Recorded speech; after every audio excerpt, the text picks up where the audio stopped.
Bienvenue sur DMG TV, les histoires mystiques. Tu es nouveau sur la page, n'oublie pas de t'abonner, de laisser un commentaire, de liker et de partager. Tu veux raconter une histoire mystique? Il y a un numéro à l'écran, c'est le plus 237 655 81 90 17. Envoie ton histoire mystique sur WhatsApp et on va jouer ici sur Facebook, YouTube et TikTok. On poste tous les jours 6 histoires à 12h00 sur la chaîne DMG TV, YouTube. Et aussi, on poste une histoire exclusive tous les jours à 15h00 sur la chaîne DMG TV, histoire mystique exclusive. Et nous postons aussi sur la chaîne Backup, DMG TV Backup. C'est juste une chaîne de sécurité au cas où on perd celle-ci. Nous avons aussi entrepris de produire des courts-métrages avec certaines histoires qui nous ont inspirés. Et la chaîne c'est DMG Productions sur YouTube toujours. Donc allez aussi suivre la page là. On poste tous les lundis à 17h00. Aussi, si vous avez écouté une histoire qui vous a beaucoup marqué, vous souhaiterez que nous réalisons cette histoire là en court métrage, mentionnez l'histoire en commentaire et décrivez un peu l'histoire. Comme ça on va aussi essayer de voir comment on produit cette histoire. Merci beaucoup.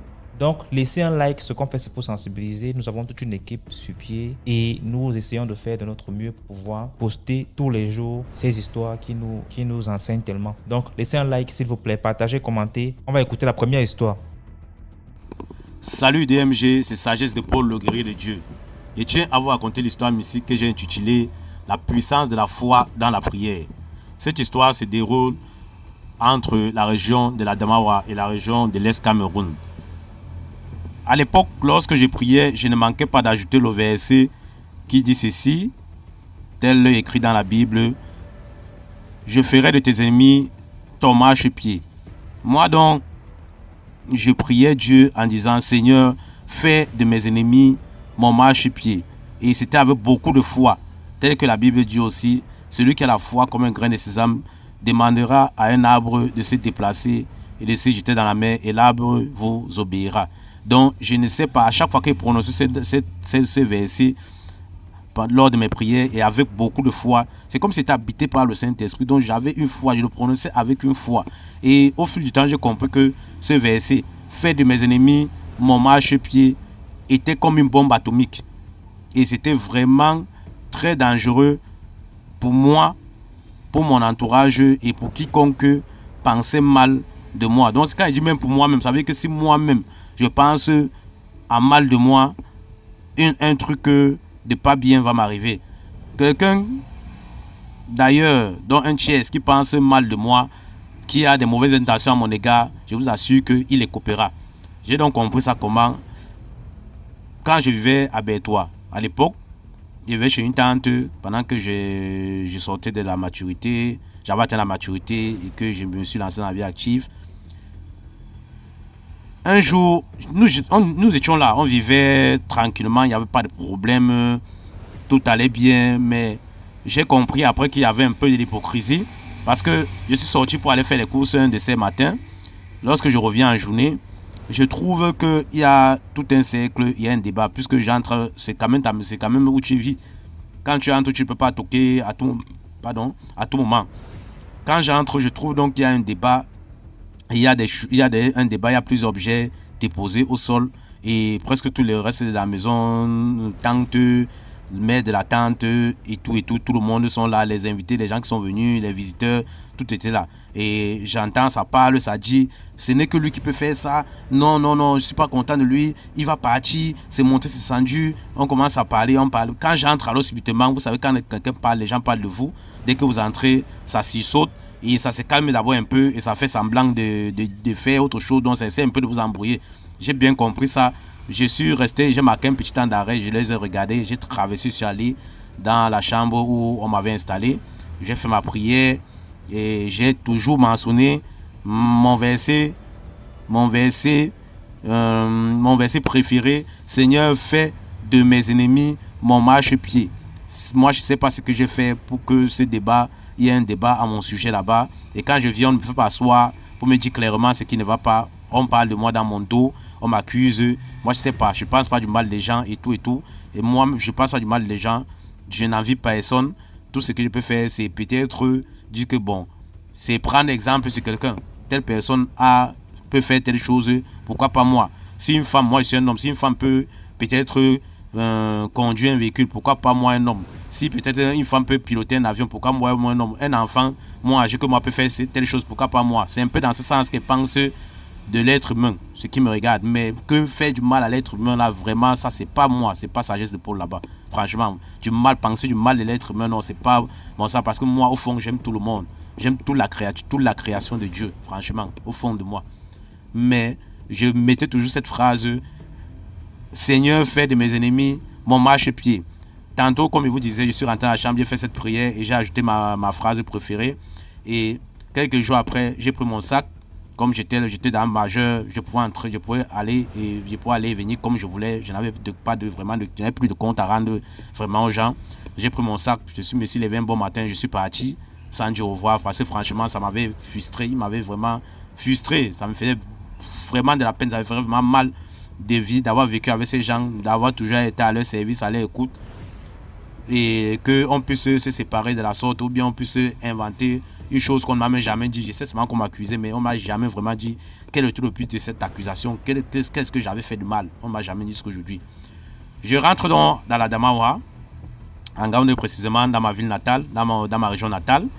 Et quelques temps après, j'apprends que la maman de la tante qui vivait avec elle là-bas est tombée gravement malade. Bon, c'est passé, elle s'est remise. La tante elle-même est tombée aussi gravement malade.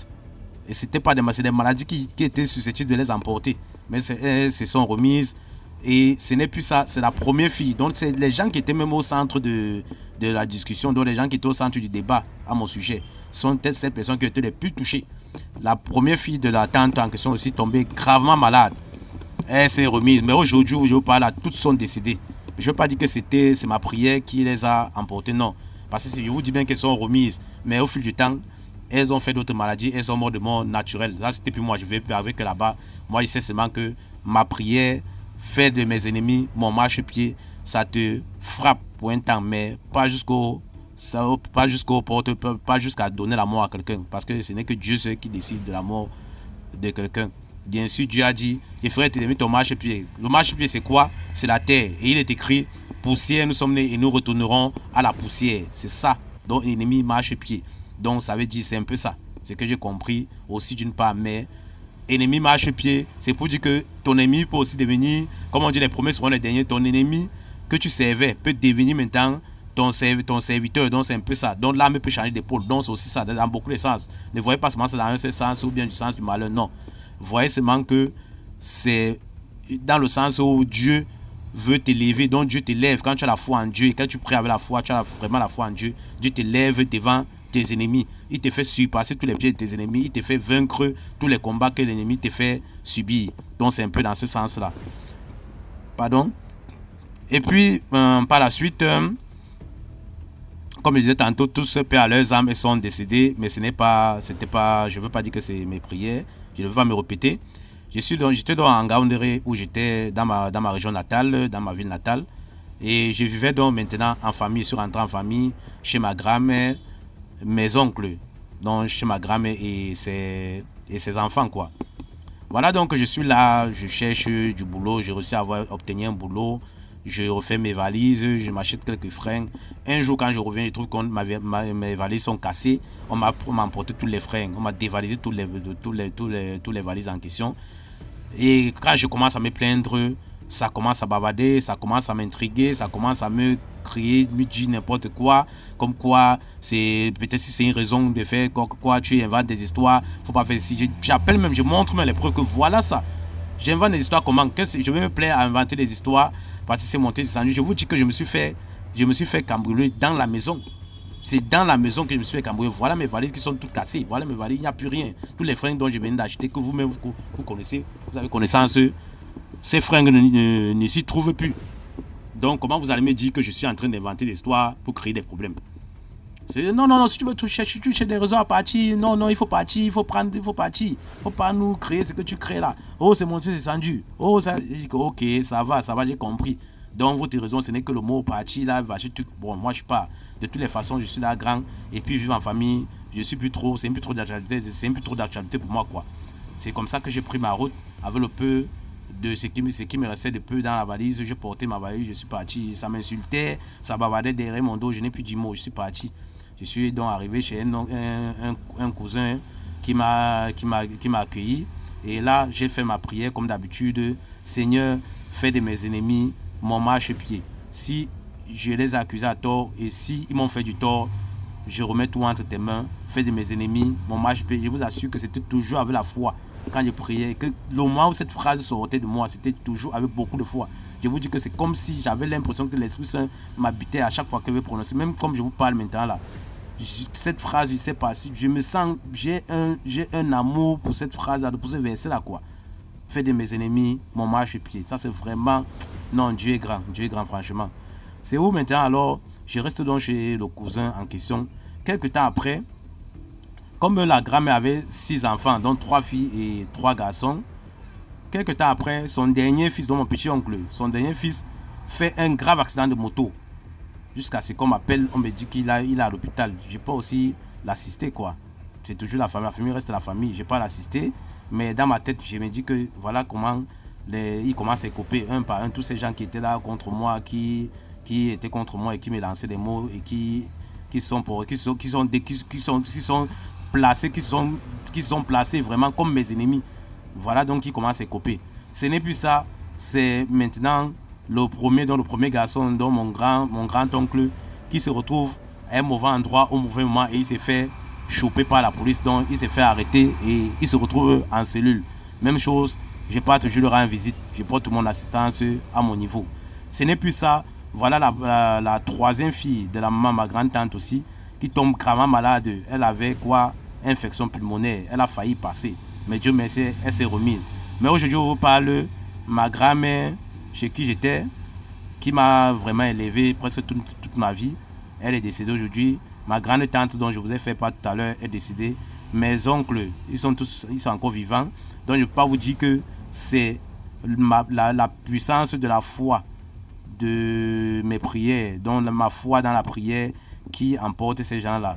Donc voilà l'exemple, mes 2 oncles sont toujours là. Et puis c'est des histoires qui remontent à plus de 20 ans aujourd'hui. Toutes les histoires que vous racontez, toutes ces histoires dont ils vous racontent, ça remonte à plus de 20 ans aujourd'hui que ces histoires-là se sont déroulées. Bon, c'était donc passé comme ça. Et puis voilà, je suis donc avec le cousin en question. Je vis chez le cousin. Et comme je vous ai tantôt été dans la vie active, j'ai donc dû retirer cette phrase, voilà. J'ai retiré ce verset de mes prières parce que vraiment, ce verset j'ai compris que ce verset pour moi me faisait plus de mal que de bien dans mon entourage. Donc il était comme une bombe atomique, je fais que me répéter, comme une bombe atomique qui était très dangereuse, que ce soit pour moi, que ce soit pour mon entourage, franchement. Parce qu'il y avait toujours des répercussions.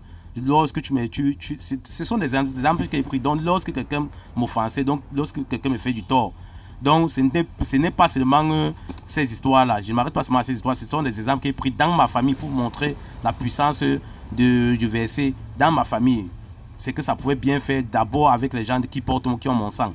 Donc, que ce soit avec les amis, il y avait toujours des répercussions. Parce que quoi, quand peut-être un ami me fait du tort, le lendemain, quand je demande peut-être après cet ami et que j'ai été fâché, je suis parti faire ma prière et que je l'ai un peu porté à cœur, voilà selon la situation. Quand je remets tout entre les mains de Dieu, je prends la situation à Dieu et je mets ma parole, fais de mes ennemis mon marchepied.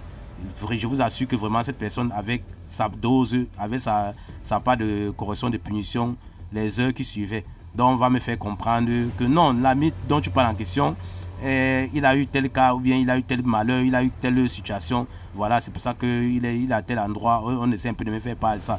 Dans ma tête, je dis seulement que sûrement, voilà, il est coupé selon ce qu'il m'a fait, selon le tort dont il m'a causé.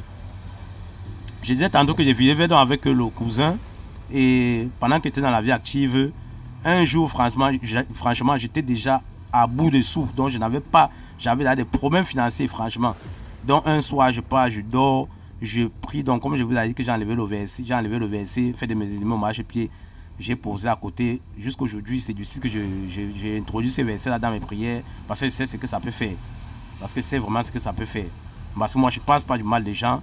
Je ne pense pas, comme je vous disais tantôt, je ne pense pas du mal des gens. Je fais tout pour être en harmonie, en bon terme avec tout l'être, avec la création de Dieu. J'étais donc en situation vraiment difficile. Je traversais des moments difficiles financièrement. Et je pars donc, je dors la nuit. Même pas un sou, donc même pas une pièce. Je me demandais comment la journée suivante sera. Franchement, c'était difficile pour moi. Comme je venais de quitter la famille, comme je disais tantôt, c'était difficile pour moi. Et je fais dans ma prière, je demande à Dieu avec foi de me trouver une situation. Non pas seulement une situation pour aujourd'hui, mais une situation pour toute la vie. Je ne demande pas le maximum, je ne demande pas le minimum, je demande juste à survivre, être un homme moyen, que ma vie soit moyenne. C'est donc ainsi que je me réveille le lendemain matin, je suis en train de marcher, toujours en train de prier dans mon cœur comment sera la journée. Je ne vais pas chercher du boulot pour essayer de voir si je peux avoir un morceau de pain.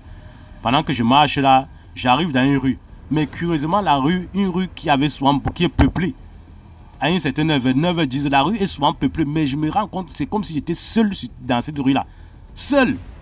Et voilà donc subitement quand je vais donc aller dans la rue secondaire, emprunter la rue secondaire pour sortir, pour accéder en ville, au centre-ville, où il y a les activités, pour essayer de voir si je peux me trouver quelque chose à faire. Un grand vent surgit, directement un grand vent surgit. Je suis un peu ébahi, donc le vent me frappe un peu et mon regard me demande souvent que j'ai les yeux à terre. Quand j'ai les yeux à terre, je vois un peu. Je vous dis une rue qui est souvent peuplée, était seul là. On ne va pas dire que peut-être quelqu'un était devant et puis ou bien quelqu'un m'a traversé et peut-être c'est un biais, c'est le biais de la personne en question. Et effectivement, je vois un biais qui est en train de se pavaner là, dont le vent est en train de pousser vers moi dans ma direction. Je ramasse ce billet, je ne vais pas vous dire la somme, je ne vais pas vous dire le montant de ces billets. Je ramasse donc ces billets en question, mais ces billets avaient de la valeur.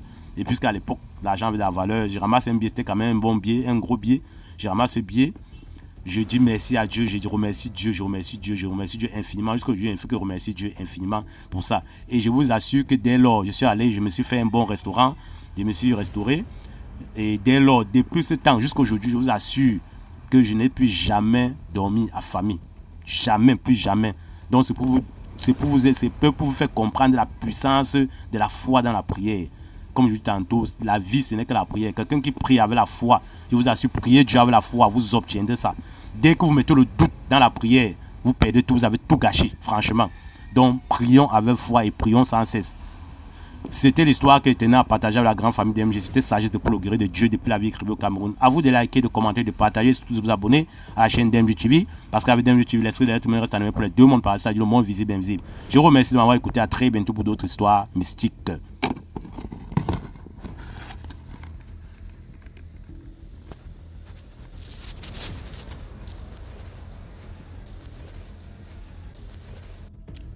Merci beaucoup pour l'histoire. Maintenant, on va écouter la deuxième histoire. Bonjour DMG, bonjour la communauté DMG. Commentez, likez et partagez. L'histoire que je vais vous raconter, c'est ma propre histoire. Le lieu où ça s'est passé ou le pays où ça s'est passé, ça n'a pas d'importance. Ce que je sais, c'est que ça peut se passer n'importe où, dans n'importe quel pays. Donc, soyons vigilants. Ma propre histoire qui s'est passée le 28 octobre 2024, avant-hier. Vers 16h, je dis que bon, je vais pas faire une petite marche, histoire d'aller au niveau d'un statut, prendre de l'air et faire au moins un peu de photos. J'arrive alors au niveau d'une grande voie. J'avais déjà assez marché, j'étais un peu fatiguée. J'ai dit, bon, au lieu de continuer toujours à pied, ça fait un peu loin. J'appelle un motoman, il vient me porter pour m'amener où je vais. C'est à 100 francs. De là où je m'étais arrêtée pour appeler le motoman. Dès que j'appelle le motoman, le temps que le motoman, parce que c'est un motoman qui passait, qui allait dans un autre sens. Le temps que le motoman traverse la voie pour venir me rejoindre, il y a une grosse voiture, un peu comme la Prado, mais c'était une voiture américaine, noire, qui vient garer. J'étais devant, j'étais debout sur le trottoir. La voiture gare. La voiture ouvre la vitre. Je vois une belle dame, bien habillée, très belle, brune, avec le teint qui parle, qui s'arrête et qui me fait le signe de main. Je fais comme si je ne l'ai pas vue. Après, elle me dit que, s'il te plaît, est-ce que tu peux venir m'aider à fermer ma fermeture? DMG. Comment quelqu'un qui quitte sa maison, elle est très bien habillée, elle est belle. Si tu vois d'abord le teint, c'est le teint qui parle. une personne qui doit avoir des domestiques à la maison.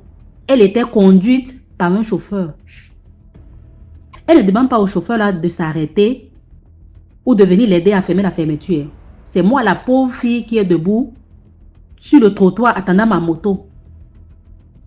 C'est à moi que tu viens me demander de venir te fermer ta fermeture. Pendant qu'elle est assise dans sa voiture, elle me demande de venir fermer la fermeture DMG. Moi, étant une personne avec la grande gueule, je ne sais pas c'était quoi l'esprit qui m'a fermé ma bouche DMG. J'ai regardé la dame. Quand je la regarde comme ça, je me souviens en même temps, bim, de l'histoire qui s'est passée où on a kidnappé un journaliste. Je dis que moi si, avec l'histoire qu'on écoute toujours sur la chaîne de DMG TV, tous les jours, je ne fais que, même quand je fais la vaisselle, tout ce que je fais à la maison, je ne fais que écouter l'histoire en travaillant. Ton histoire, ta chaîne, pardon, en travaillant. Et c'est à moi que tu vas venir dire que viens me fermer la fermeture au bord d'une grande route, dans une très belle voiture. Moi qui marche, qui attend un motoman. DMG, je n'ai rien dit. J'ai seulement regardé la dame, non. Je n'ai rien dit. Elle était assise dans sa voiture. Elle attend que moi, je vienne, j'ouvre la portière pour venir lui fermer sa fermeture. Je n'ai rien dit jusqu'à ce que ma moto traverse. Le motoman arrive, il me porte. Il pas me déposer où j'allais. Quand il me porte comme ça, je dis que non, papa ne m'amène plus où je vais. Amène-moi à la maison. Dès qu'il m'amène à la maison, j'arrive dans la chambre comme ça. C'est là maintenant, l'histoire là revient dans ma tête. Je réfléchis, je ne trouve pas la réponse. Je réfléchis, je ne trouve pas la réponse DMG. Comment une personne qui est bien habillée comme ça, très belle, brune, avec un chauffeur qui me demande au bord d'une route, viens m'aider à fermer ma fermeture. Les temps sont mauvais. Décembre est déjà arrivé. Les sacrifices ont déjà commencé. Je demande à toute la communauté DMG de partager cette histoire. Ils ont maintenant une nouvelle stratégie. Que je rentrais dans cette voiture, qu'est-ce qui allait m'arriver? Ni vu, ni connu. On me porte, ou peut-être que je me transforme en quelque chose, ou c'est déjà bon, je disparais, on ne sait même pas où je suis. Ils ont beaucoup de stratégies, ces gens-là. Tu vas peut-être trouver ça banal. Non, elle voulait seulement que tu viennes lui fermer la fermeture, ça n'a rien à voir avec le mystique. Non. Soyez vigilants. Ça n'a rien à voir avec le mystique comment? Quelqu'un que tu ne connais pas, ni d'Adam ni d'Ève, elle vient garer sa belle voiture. Elle est toujours assise dans sa voiture. Elle demande que tu viennes lui fermer sa fermeture. Même si elle descendait même. Est-ce que c'est même normal? C'est normal. En plus, elle est belle. Tu ne peux même pas t'en douter de quelque chose. Elle est très belle. Faites attention. Faites attention. Voilà ce que moi, j'avais à dire. Commentez, likez et partagez. Vous allez trouver que c'est peut-être banal. Mais ça ne l'est pas comme vous le pensez. Merci à la communauté DMG. Merci DMG pour tout ce que tu fais pour nous.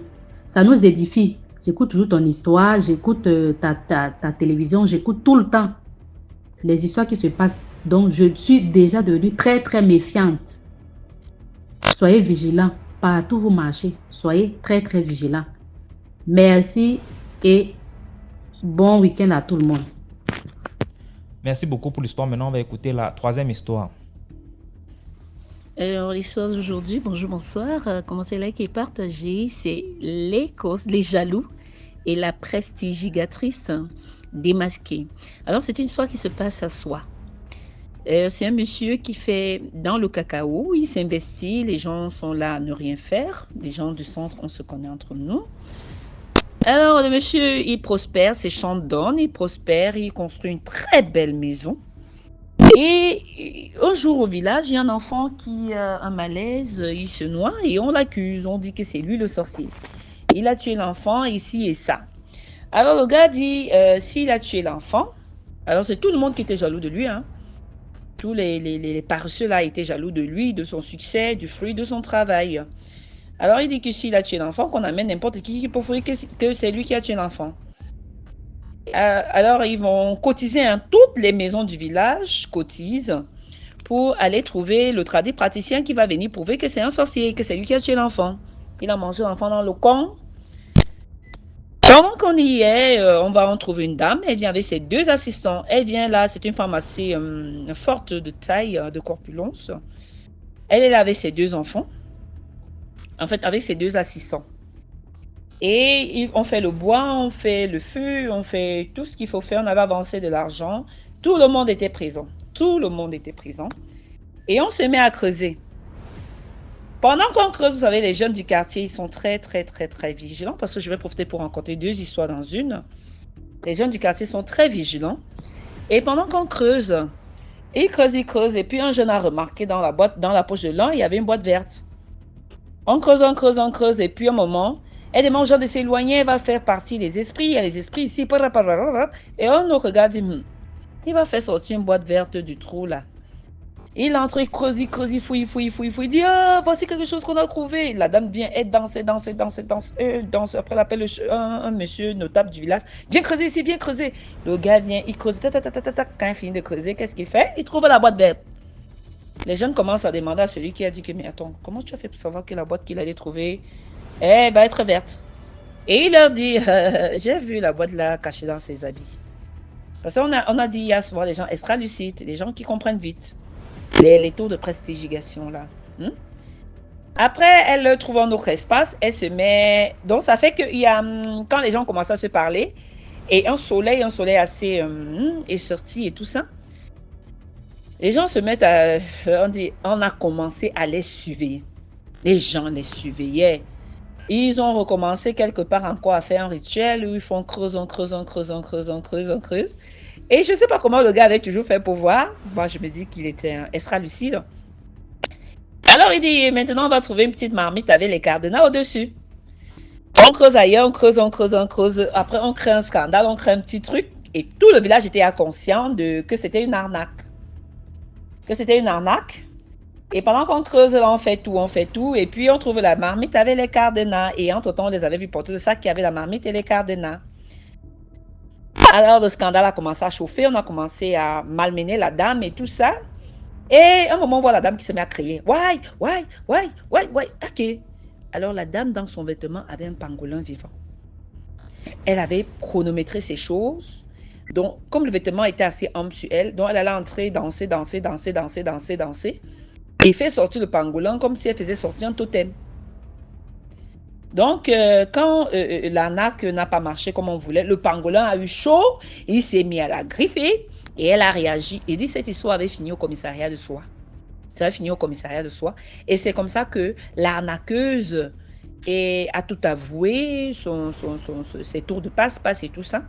Et le monsieur qu'on accusait de sorcellerie a dit au chef que quand moi j'allais faire méchant, ils étaient assis là à ne rien faire. Aujourd'hui, on m'accuse d'être sorcier. On ne peut pas m'accuser d'être sorcier parce que je travaille. Donc voilà là où la jalousie et la suspicion peut nous conduire. Commentez, likez, partagez. Bonne journée. Ah oui, l'autre histoire que j'allais raconter, c'est l'histoire d'un ami. Faites attention à vos frères. Ça, c'est une histoire vraie. Hein? Un ami, un collègue en fait. Un jour, on s'appelait tout le temps. Je l'appelle, il m'appelle un jour à 22h, il me dit, il faut prier pour moi. Je dis, il y a quoi? Il dit que nous sommes en expédition. Je dis, hein, papa? Expédition comment? Il dit, non. Bon, moi, j'ai pas... il me dit, je vais rentrer, quand il te raconter. Quand il rentre dans de là, il vient me trouver à la maison.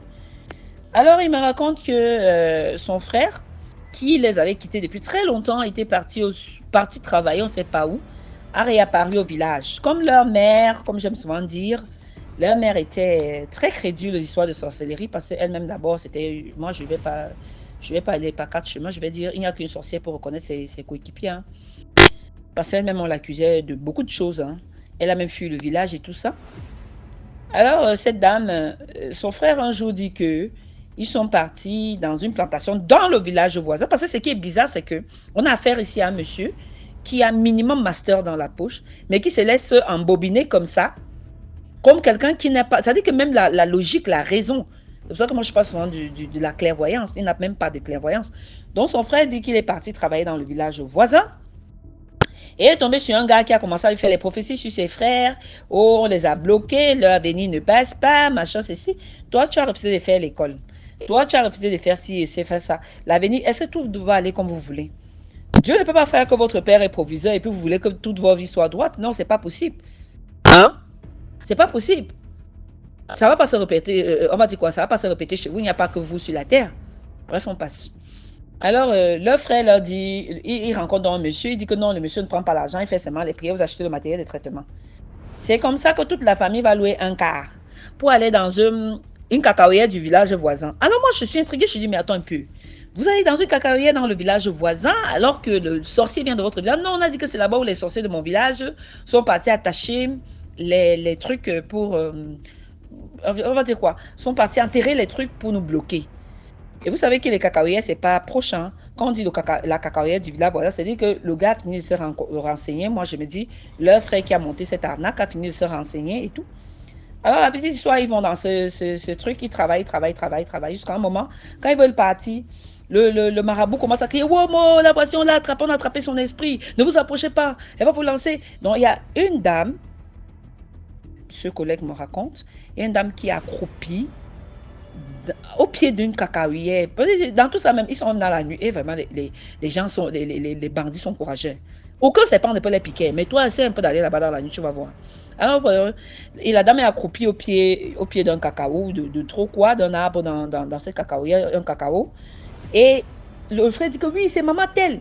Je reconnais son cabassi qui porte sur au village.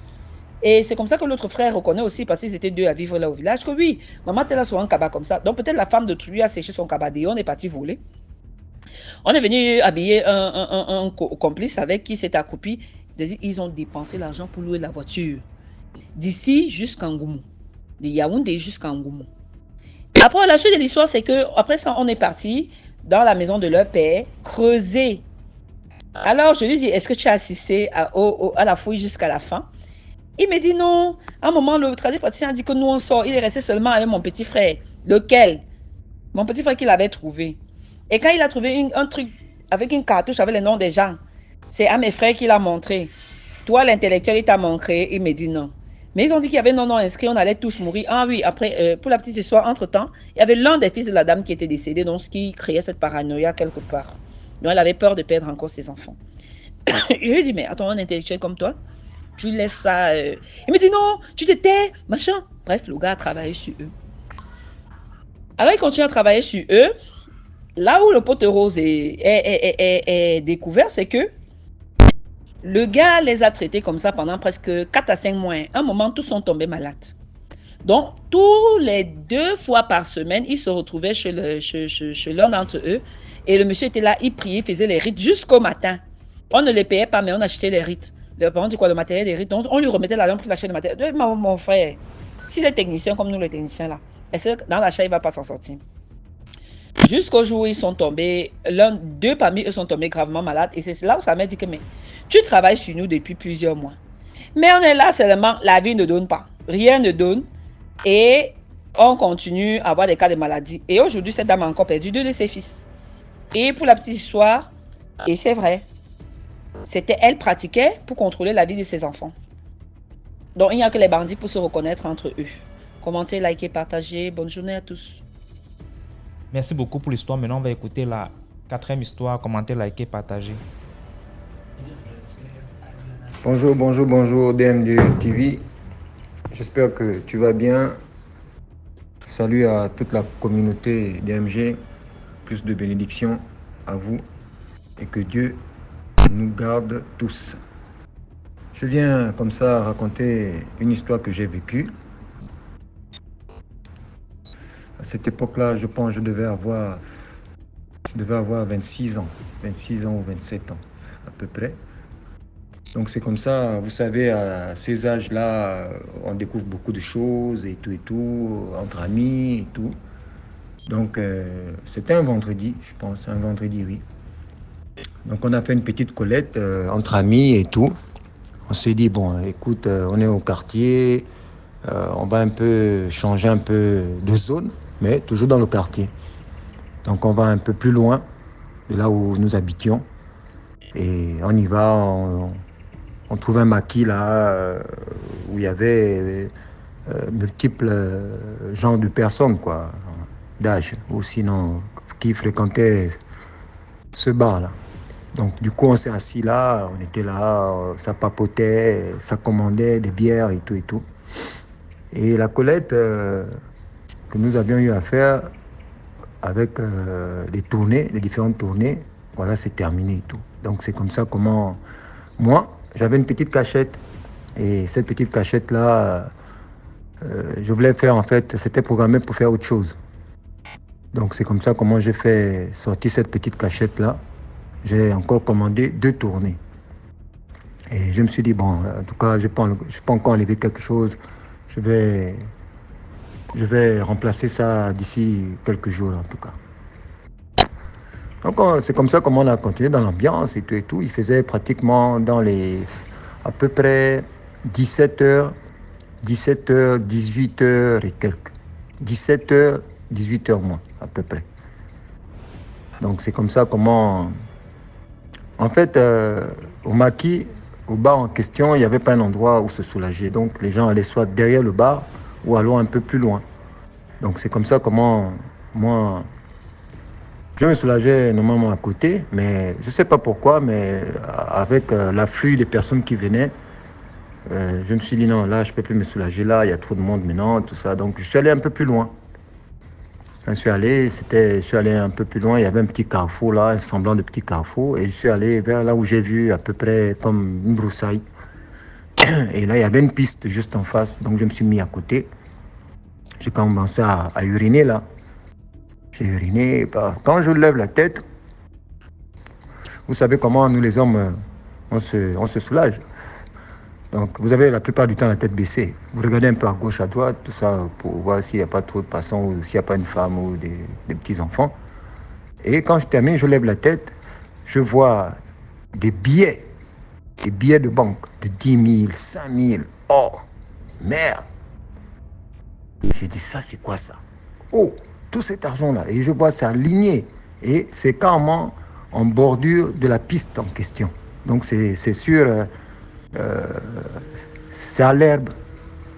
Mais c'est comme si ça avait été disposé, quoi. C'est-à-dire que la personne de la piste avait commencé à mettre ça là, aligner ça, carrément aligné, mais c'était un peu en désordre, 10 000 là, 20 000 là, je dis 20 000 là, 10 000 là, 5 000 là, 10 000 là, 5 000 là. Ça continue. J'avance vers la piste, je regarde, je vois un peu plus loin encore. Il y a les billets sont encore là-bas. Merde. J'ai dit non. Oh. À un moment, sur le coup, tout de suite, je me suis dit, oh, mais en fait, là, je peux prendre quelques billets là et puis aller. Je mets ça dans ma poche et puis aller. Je retrousse, me rejoindre les gars au maquis. Et là, ça, c'est une folie. On va faire une folie là. Au moment où je m'approche comme ça, mon cœur me dit carrément, si tu essayes de prendre ces billets-là, tu deviens fou. Oh, tout de suite, j'ai tiqué. J'ai dit, mais ça, c'est quelle voix que j'entends là?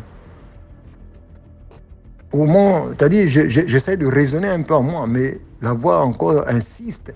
Si tu essayes de prendre ces billets-là, tu deviens fou. Tout de suite, j'ai pris peur. Mon cœur a commencé à battre très fort. C'est là où j'ai dit non. Non, c'est pas bon. Je peux pas. Mais comment ça? J'ai l'habitude de ramasser de l'argent, mais pourquoi là je veux? Mais non. J'ai fait demi-tour. Quand m'a fait demi-tour. Et quand je suis arrivé rejoindre mes amis, on était là. Ils ont constaté que j'avais un air bizarre. Parce qu'il y a un qui a commencé à me poser la question, mais c'est comment? Depuis que tu es revenu là, tu es tout calme là, c'est quoi? Tu réfléchis à quoi? J'ai dit non. Je suis en train de penser à un truc là, et tout. Je viens de vivre un truc dingue là, vraiment non. Il me dit c'est quoi? Et non, buvons là-bas. En fait, dans ma tête, j'étais en train de réfléchir que est-ce que j'ai pas mal fait d'avoir laissé ces billets là où peut-être même il n'y avait rien et tout. Donc ça cogitait dans ma tête quoi. Et là, c'est comme ça comment... Quelques minutes, je dirais vers 18h maintenant, là on allait maintenant vers la soirée, vers 19h moins. C'est comme ça comment on entend au loin. Et ça, c'est vers le carrefour en question et un peu plus bas vers la piste, là où il y avait les billets en question. On voit un groupe de personnes là qui sont en train de crier là. Oh, venez, venez, venez, oh, mon Dieu, mon enfant est devenu fou, mon enfant est devenu... Oh.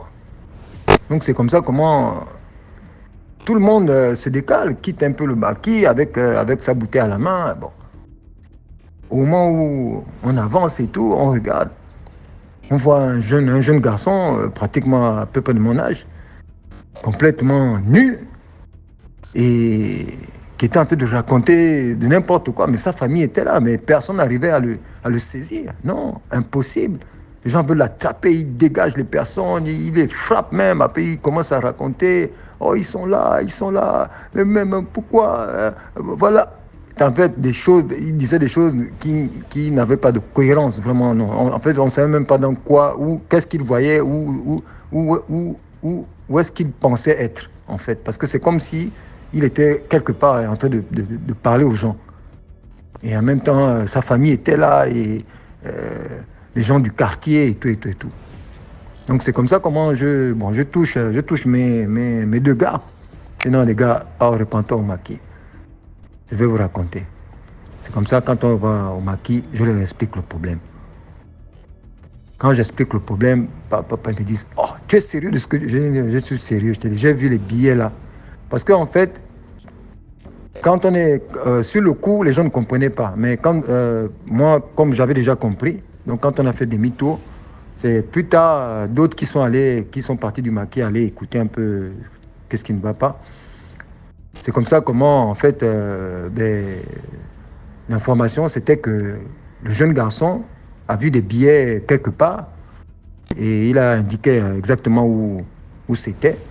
Et il est venu avec ça chez lui, en disant à sa petite amie ou à sa sœur, un truc du genre, que non, il a ramassé de l'argent et tout. Et là, peut-être quelqu'un a dû faire tomber dans ses plans et tout. Donc, il a pris carrément tous les billets. C'est pas possible, Seigneur. Et au moment où il les avait pris, ça n'a même pas fait 30 minutes ou sinon même 20 minutes. Le petit a commencé à dérailler complètement. Il a déraillé, là. Les billets en question, il paraîtrait qu'ils sont allés les remettre, il paraîtrait, et après plus tard, après des semaines plus tard, c'est comme ça comme on avait entendu dire qu'il y avait des femmes qui dansaient, dans ce quartier-là, il y avait des femmes qui dansaient un rituel, que je n'ai pas trop envie de prononcer ici. Et ils avaient fait un rituel par rapport à ça parce que leur banja ou sinon leur temple était plus bas, en fait, toujours dans cette même zone-là. Et parfois, ils faisaient des sacrifices comme ça, ils venaient balancer de l'argent. Et voilà quoi, c'est un échange de je ne sais pas quoi exactement, probablement spirituel ou mystique, afin de recueillir quelque chose ou voilà quoi. Donc c'est un peu ça, la famille DMG, voilà un peu mon histoire, DMG éventuellement également. C'est pour dire simplement que dans la vie là, vous pouvez aller où vous voulez, mais évitez de ramasser quelque chose que vous savez que ça n'a pas été travaillé par vous, ou bien ça n'a pas été perdu par vous. Laissez cette chose-là, même si c'est une bague en or que vous voyez là, même si c'est une chaîne en or que vous voyez là, continuez votre route, passez votre route. Parce que on ne sait jamais dans la vie là, le dehors est mauvais. Donc c'est un peu ça ma petite histoire. Bien de choses à vous, que Dieu vous bénisse et likez, partagez, commentez et que la famille encore s'agrandisse. Merci DMG et que Dieu vous bénisse. Merci. Merci beaucoup pour l'histoire. Maintenant, on va écouter la 5e histoire. N'oubliez surtout pas de partir suivre la chaîne DMG Productions. Les courts-métrages, c'est chaque lundi, 17h00. Chaque lundi, tous les lundis, 17h00. Allez sur DMG Productions. Donc, on passe à la 5e histoire. Bonjour DMG TV, bonjour à la famille DMG TV. Plus de bénédictions sur nous tous, la famille. Partageons, likons et puis commentons. La famille, je viens ici raconter une histoire qui est racontée par un frère du Ghana. Alors, qu'est-ce que l'enfant dit? Il dit en fait, un jour, il était en train de revenir de son boulot et il est passé près d'une gare voyageur et il y a une scène qui a un peu attiré son attention. C'était une jeune fille qui semblait être en détresse. Elle avait son téléphone à main. C'est comme si elle essayait de joindre quelqu'un qui ne répondait pas. Et il y avait justement des gars qui portent les trucs là, les bagages là. qui est en train de lui expliquer quelque chose. Alors le gars, quand il voit ça, il s'approche aussi, non? Il se dit que bon, il va aussi proposer son aide, vu déjà que la fille, vraiment, elle avait le corps d'une déesse africaine, un beau visage en plus. Donc, le gars s'arrête aussi, non, pour sauver la belle. Quand il demande ce qui est en train de se passer, c'est alors là que la fille lui dit qu'en fait, elle était en transit. Il y avait quelqu'un qui était supposé compléter son argent de voyage et la personne ne répondait plus au téléphone. Et le gars de la gare voyageur était en train de lui expliquer qu'en fait, le dernier bus qui était en train de partir là, c'était le bus qui allait en direction de la ville qu'elle avait demandé. Et si ce bus-là partait, chaque jour, il y avait seulement 2 bus, un le matin et un dans l'après-midi. Si celui-là partait, elle était obligée de dormir à la gare voyageur en attendant le lendemain matin. Le gars, alors, il écoute ça, il dit alors à la fille que bon, mais malheureusement, tu vois, la direction tu as demandé là, il faut beaucoup d'argent. Je n'ai pas ça sur moi. Moi aussi, j'allais sûrement, je pouvais t'aider, mais il fallait aussi que j'appelle quelqu'un pour que la personne me fasse le transfert. Mais vu que le bus est en train de partir, on n'aura pas ce temps-là. Donc, ce que je te propose, au lieu que tu restes ici dormir à la gare voyageur, tu peux venir dormir chez moi. J'habite juste là à côté. Hein. Tu viens, tu dors demain matin. Je crois que ton argent sera arrivé, non? Je t'amène alors ici à la gare pour que tu puisses partir. Bon, il se dit que la fille, elle allait sûrement refuser parce que bon, ça c'est un homme inconnu et tout ça. Comment je vais aller dormir chez lui? En plus, je suis dans une ville que je ne connais pas. Mais à sa surprise, la fille a accepté. Ils arrivent alors à la maison. Vraiment, le gars était vraiment très content parce que vraiment, elle était très très belle. Il insiste vraiment dessus pour dire qu'elle était très très belle. Et en plus, elle était très intelligente, amusante, blagueuse et tout ça. Ils ont passé une bonne soirée. Alors, quand le moment d'aller se coucher arrive, la fille insiste que non, elle va dormir sur le canapé et que le garçon doit aller prendre son lit. Mais quand le gars arrive dans la chambre, n'est-ce pas, son corps commence à gratter. Il décide que non, mais comment je vais aussi dormir comme ça? Il arrive dans le salon, il dit à la fille, non, s'il te plaît, vraiment, ça me fait même mal à l'aise. Je suis un homme, je te laisse dormir sur le canapé. Je vois même que le canapé est petit pour toi. Mais franchement, viens, le lit là est grand, on peut partager ça. Mais si tu insistes, moi, je vais alors dormir ici sur le tapis près de toi. La fille, alors, voyant que le gars ne lâchait pas le morceau, elle dit qu'il n'y a pas de problème. Nous sommes majeurs, n'est-ce pas? Alors, on va dormir dans ta chambre, ce n'est pas un problème. Arrivé dans la chambre, alors, il se couche, ils sont en train de dormir, mais le corps du gars ne le laisse toujours pas. Il décide de jeter les maïs. Donc, le gars reste, il dort, et puis après, il lance un pied. La fille ne repousse pas son pied. Il lance une main, la fille ne repousse pas sa main. Ses mains commencent à se balader sur les collines et les vallées de la fille. Elle ne le repousse pas. Dans la famille, au lever du soleil, le gars était déjà au 3e round. Tout heureux, il finit par se coucher et dormir. Pendant la journée, il est réveillé par des effluves fantastiques d'un bon repas traditionnel qui avait embaumé tout son appartement. Le gars se lève et ouvre la porte. Choque la famille. Sa maison est propre. Le gars dit que depuis qu'il habitait là-bas, il ne savait pas que sa maison pouvait être aussi propre, aussi rangée.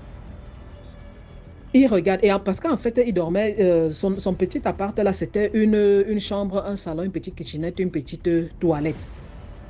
Donc, il voit la fille, elle avait dressé la table et tout ça, elle sert, il mange et tout. Le gars, alors, le temps est en train de passer, n'est-ce pas? Le moment de partir est en train d'approcher. La fille avait même déjà posé son sac près de la porte. Le gars, lui, il est là, il dit que, gars, comment il va laisser la fille partir?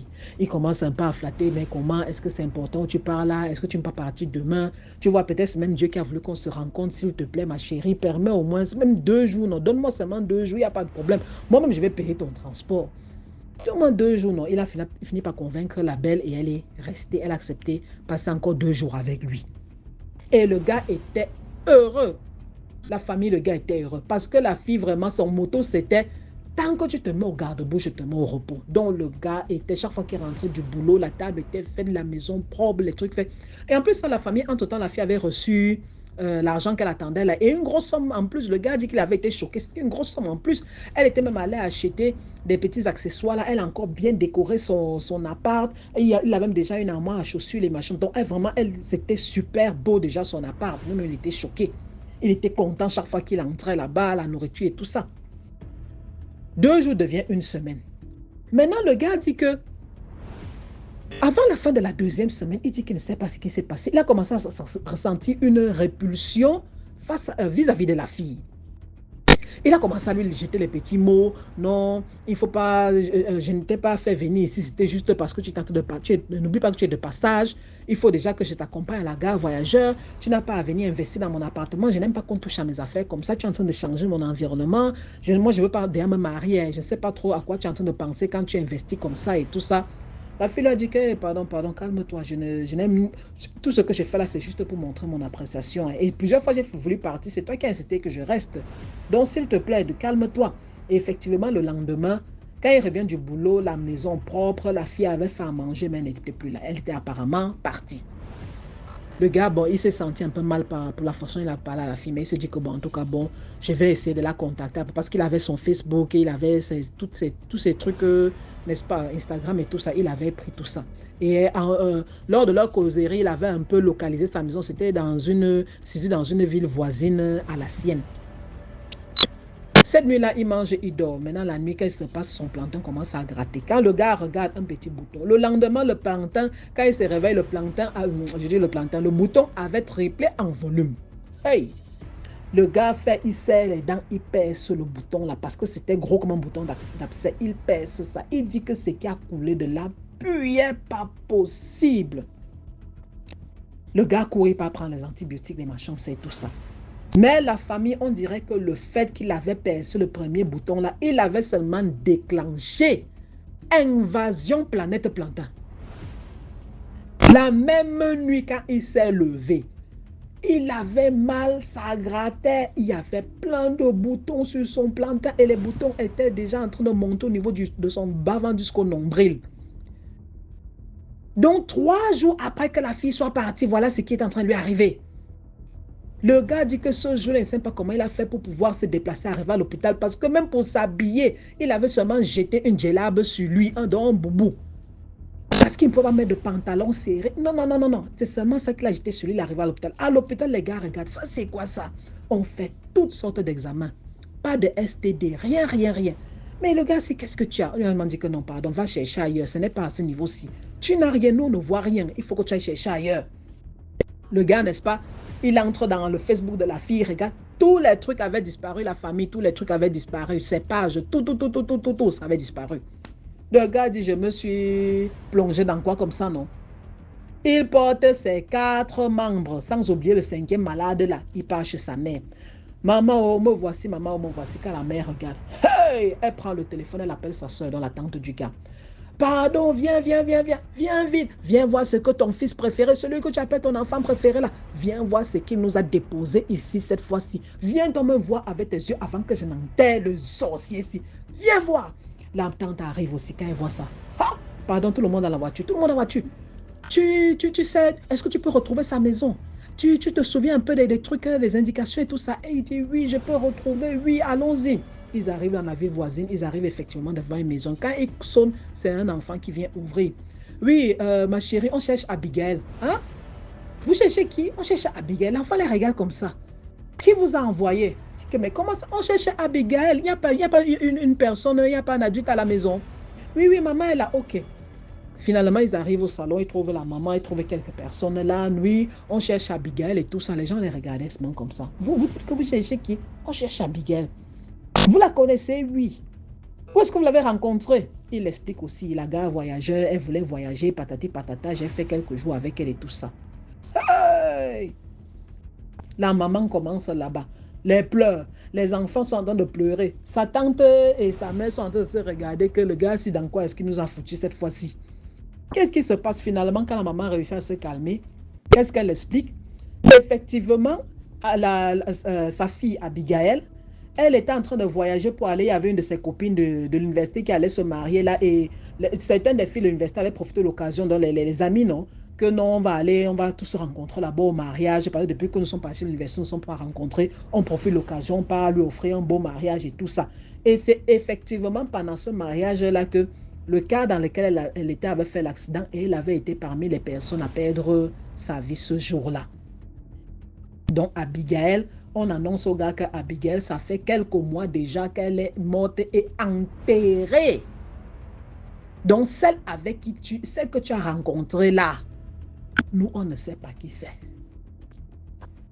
Là, sa maman, maintenant, c'est ça, sa maman de commencer le deuil. Elle pleure et tout, les machins et tout ça. Bon, finalement, quand elle se calme, la tante, pardon, comme les Gabonais le disent, non, non, non, non, non, ça dort, ça dort.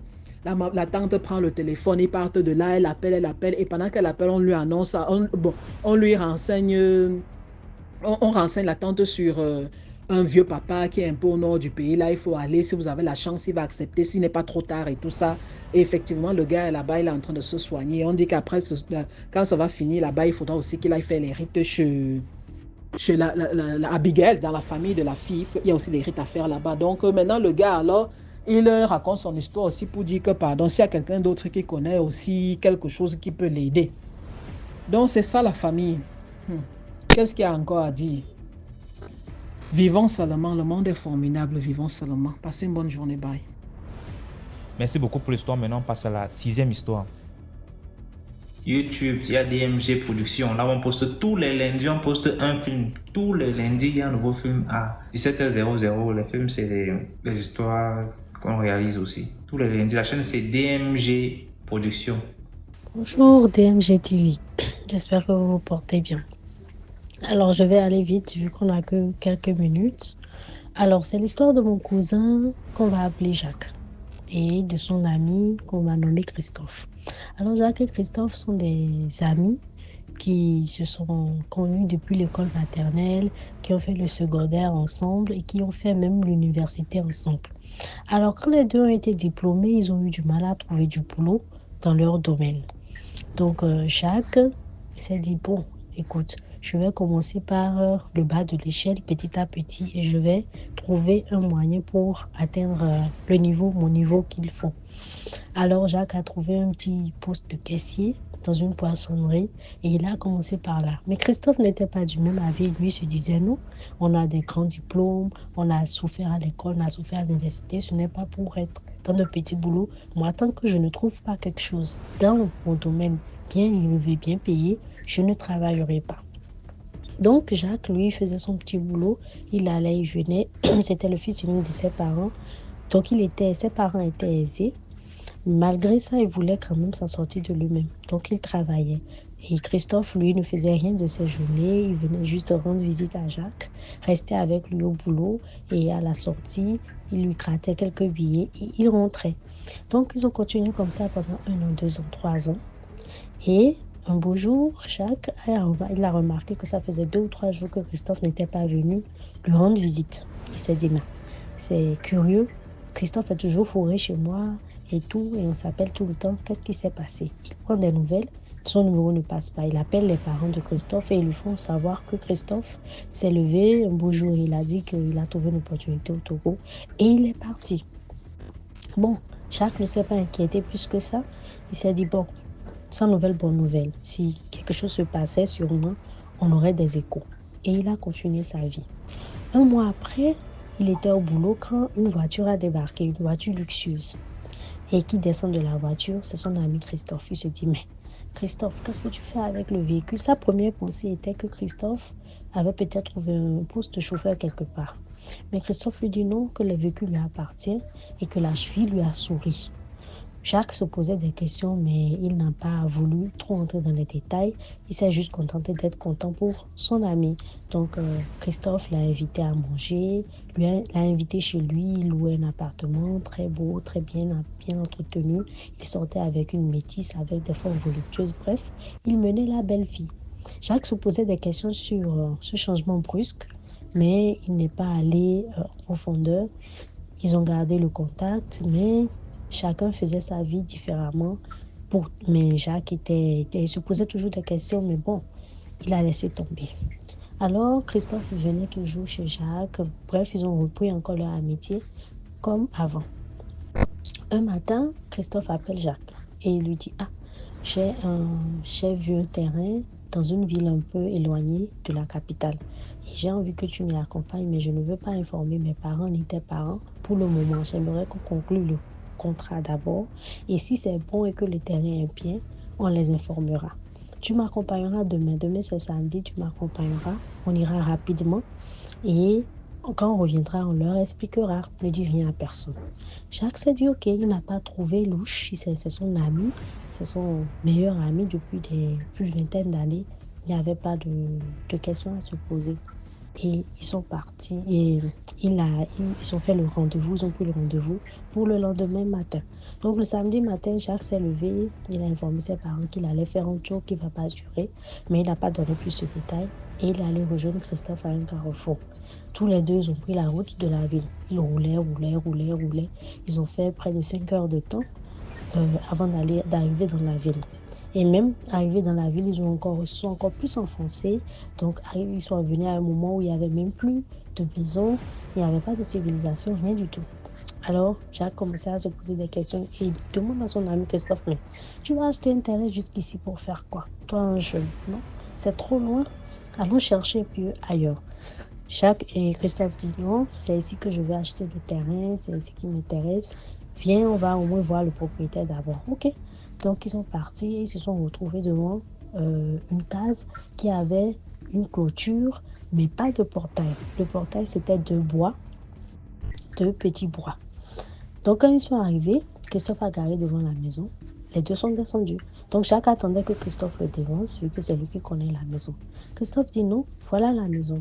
Laisse-moi prendre quelque chose dans le coffre-fort, un présent que j'ai amené au propriétaire. Toi, rentre dans la maison et annonce-lui notre arrivée. J'arrive. Jacques n'a rien trouvé de bizarre. Jacques est rentré dans la maison et il est rentré. Dès qu'il est entré, il s'est retrouvé bloqué. Il n'arrivait plus à bouger, ni son bras, ni son pied, rien. Dès qu'il a traversé le portail, le soi-disant portail avec deux petits bois, et qu'il est rentré dans la maison, il n'arrivait plus à bouger. Donc, il se demandait, mais qu'est-ce qui se passe? En même temps, il y a un vieux qui sort de la maison et qui vient vers lui, le regarde, le sonde et dit oui, le sacrifice est bon. Dès que le vieux a dit ça, c'est fini. Jacques a compris que son ami était venu le vendre parce qu'il n'arrivait plus à bouger. Oui, c'est que c'était bizarre. Même ses yeux n'arrivaient plus à bouger. Il n'arrivait qu'à penser seulement. Alors, quelques minutes après, Christophe rejoint le vieux devant lui. Les deux commencent à discuter comme s'il n'existait pas. Donc, Christophe l'évitait du regard. Ils ont discuté. Le vieux a dit, ok, tu attends, on finit le sacrifice et tu partiras avec le cœur et le sang. Et tu verras, tu seras 1000 fois plus riche que tu ne l'es maintenant. Christophe était content. Il fait une accolade au vieux. Il évite toujours du regard Jacques et il va s'asseoir sur un banc. Alors, le vieux ordonne à Jacques de le suivre. Jacques suit le vieux automatiquement comme un robot. Il n'arrivait même pas à parler, rien. Il entre dans la case et dans la case se trouvait un monsieur très costaud qui ressemblait à un videur, un garde du corps, quoi, mais qui avait une machette en main. Il avait l'air menaçant. Il a compris que sûrement c'est le monsieur-là qui devait être chargé du sacrifice. Jacques s'est dit c'est fini pour lui. Il a commencé à prier, à invoquer tout ce qu'il pouvait invoquer. Donc, le vieux a fait asseoir Jacques sur un petit bois qui était rempli de sang séché. Il l'a fait asseoir dessus, a fait des incantations et subitement, la bouche de Jacques s'est libérée. Jacques a commencé, il a profité, il a commencé à demander pardon. Et le vieux a dit non, tais-toi là-bas. Je t'ai libéré la bouche, pas pour que tu me demandes pardon, mais pour que je puisse avoir ton âme, que ton âme se libère. Et il ordonne au bourreau, allez, achève-le et tu m'amènes ce qu'il faut et on commence le travail. Donc, quand le bourreau est venu, Jacques s'est dit que c'est fini pour lui. Jacques a fermé les yeux et il a commencé à parler dans sa langue maternelle, notre langue maternelle. Il a commencé à appeler notre grand-père. Ah, mon grand-père, me voici tombé quelque part, je te prie, si je meurs, ne m'abandonne pas. Ah, prends mon âme, ne me laisse pas utiliser par des étrangers. Quand le bourreau a entendu la langue, il s'est arrêté subitement. Et il pose une question à Jacques dans notre langue maternelle. Jacques est tel. Tu es le fils de telle personne. Et Jacques, content, oui, je suis le petit-fils de tel. Je suis ici, je suis de tel village. Et le bourreau dit, ah, mais on est voisins. Ta famille et moi, on est voisins. Mais qu'est-ce que tu fais ici? Comment tu as fait pour te retrouver dans une telle embuscade? Et Jacques explique un peu brièvement. Le bourreau dit, ok, je vais t'aider parce que tu es mon frère, on vient du même village. Lève-toi et suis-moi. Mange cette feuille, ça te redonnera contrôle à ton corps. Et tu me suis. Et Jacques, effectivement, après avoir mâché la feuille, reprenait le contrôle de son corps et suit automatiquement son bourreau. Le bourreau l'emmène jusqu'au bord de la voie. Et une fois là-bas, ils ont fait un autostop. Il a pris un taxi, paf, il a fui pour rentrer à Cotonou. Qu'est-ce qui s'est passé derrière lui? C'était plus son problème. Et il est rentré rapidement sur Cotonou. Et quand il est rentré, il s'est empressé de tout raconter à ses parents. Ils ont lancé un mandat d'arrêt contre Christophe, qui n'a plus jamais osé revenir dans la vie jusqu'à ce qu'on apprenne son décès par accident de circulation. Bref, ce que je pourrais dire comme morale dans cette histoire, c'est qu'il faut connaître sa langue maternelle. C'est très, très, très important. C'est la langue maternelle qui a sauvé mon cousin. S'il n'avait pas parlé sa langue, on n'aurait pas pu le sauver. Le bourreau n'aurait pas pu se dire, tiens, ça c'est un frère, et ne l'aurait pas aidé. Deuxièmement, faites attention à vos amis. Même si vous êtes amis depuis 30 ans, le cœur de l'homme change très rapidement, surtout quand il s'agit d'argent ou de pouvoir. Merci DMGTV et bonne continuation. Voilà, c'est tout pour aujourd'hui. J'espère que vous avez aimé les vidéos d'aujourd'hui, les histoires d'aujourd'hui. Laissez un like si vous avez des histoires aussi à raconter et vous n'aimerez pas qu'on reconnaisse vos voix. Signalez sur WhatsApp, on va modifier la voix. Et voilà, donc commentez, likez, partagez, envoyez vos histoires. Le numéro à l'écran, c'est de plus 237 655 81 90 17 et nous allons jouer ici. Ciao.